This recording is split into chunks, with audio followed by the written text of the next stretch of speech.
Okay, so the first thing I've done today, I've taken this instant coffee from the dollar store. I don't spend much at all. Excuse the kids out in the front. They're playing on their tablets as usual.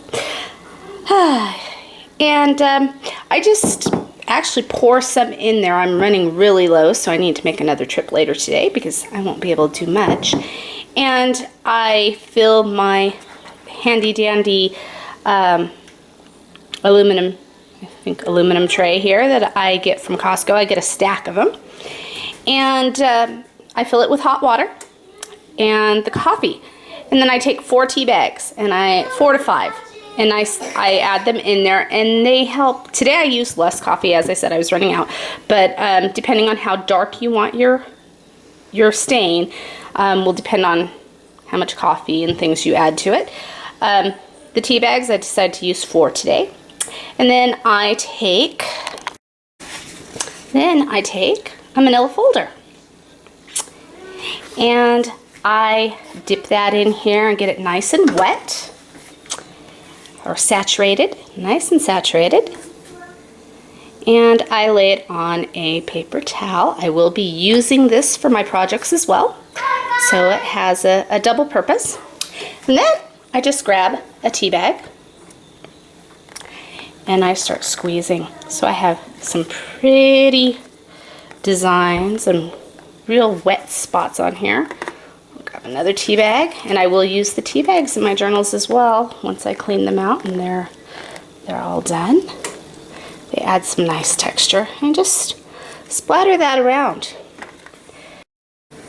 And you can see my manila folder is getting really nice and grungy. That'll be a lot of fun to use. Cut it up for tags, make some pockets out of it. It's gonna be a lot of fun. Make some library card holders.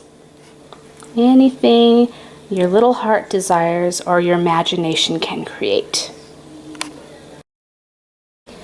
Okay, my next step is to take my paper. And this is 28-pound copy paper. And I lay it on top of this folder, and I like to pat it down so that excess tea soaks through.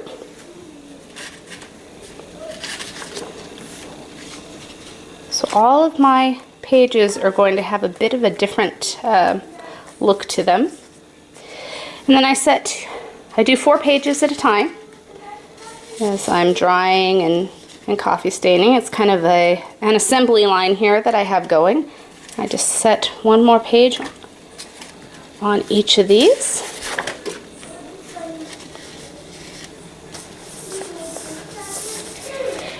And then I just take and drop some more coffee on it and let it sit for a few. Coffee and tea. So that's going to soak into the paper, and you're going to see these spots or designs come through a little darker than anything else.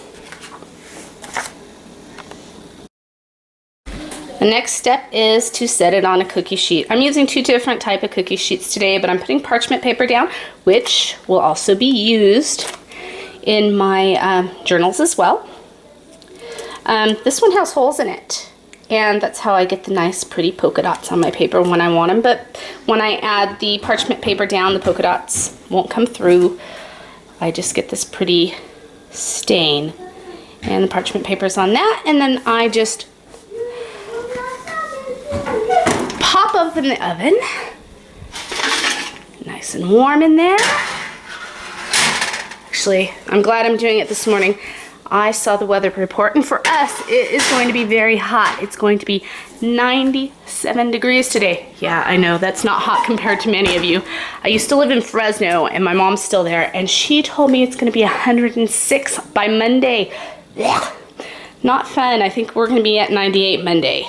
So, that's my oven. Needs to be clean, and it's my little station. So we're just going to pop these out. Ooh, look at that pretty paper. Pop them on top of my stove here.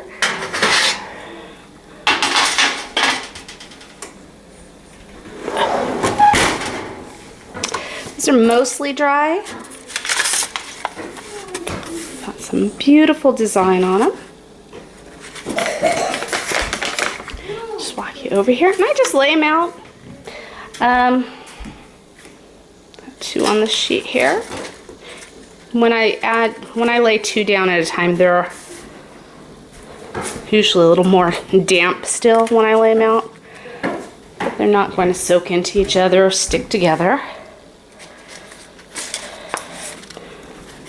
And I'm doing this one-handed, so I do apologize for the quality of this video.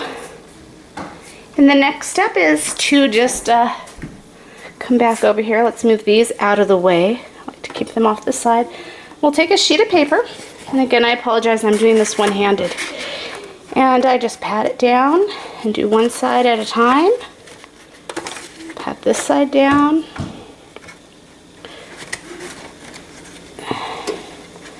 I find that the 28-pound paper kind of has a little more strength to it, and it doesn't rip or tear if it gets super soaked. You got the spots still in there. And then here goes the assembly line. We just lay it out on top of our parchment paper and our cookie sheet. I try to get them as flat as possible. I do iron them at the end, but it just makes it a little easier. And parchment paper tends to want to curl when it gets hot, but that's alright. I'll just add a little more texture and design to the paper. So, once these are done, and I have them on my sheet, we're just going to pop them right back in. And that's my whole process, just a quick assembly line and ready to go. So I think for this one, I'm going to go ahead and take off the parchment paper. We'll set it aside over here. And I am going to want some holes in my paper. So we're just going to wet that down. It doesn't have to be all the way saturated, mostly. Sometimes I like leaving a little bit of the white still where it doesn't get coffee on it. Just a little bit. Let's not completely soak through. And I'm not careful with my paper. This 28-pound paper that I use is, it's been pretty sturdy and has treated me really well. It is a little more awkward doing this one-handed, but we're gonna lay this out. My pan is hot because it just came out of the oven, the others, but so I'm trying not to burn myself. A little easier when I'm doing it two-handed.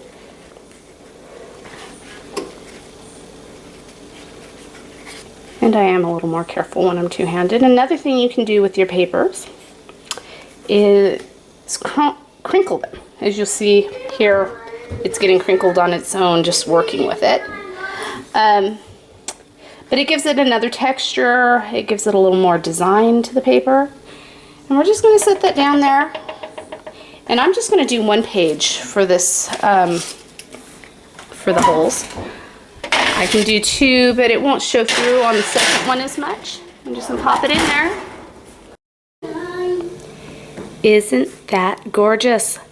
Look at the stain and the grunge. So much fun. So I'd love to see how you tea and coffee dye your paper and see what you come up with. Happy crafting. Bye-bye.